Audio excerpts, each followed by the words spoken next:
तर आज काय जेवणाचा बेत होता तर बघूया आपण दीदीनं माझ्या काय केले ते. मी जेव्हा ड्युटीवरून घरी आले तेव्हा असं मस्त असा सुगंध आला मला.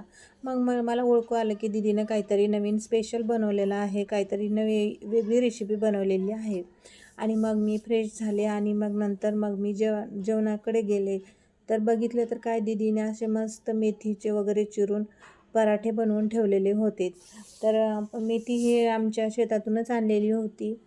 आता मेथीना दररोज खाऊन असे भाजी करून खाऊन ना कंटाळा आलेला होता, म्हणून दीदीच्या डोक्यात काहीतरी वेगळं करायचं.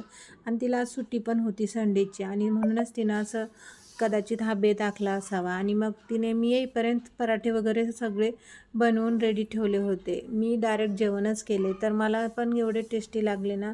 आणि दीदीने सर्वांना पण जेवायला दिले होते, दही वगैरे मागून दीदीने दिले होते.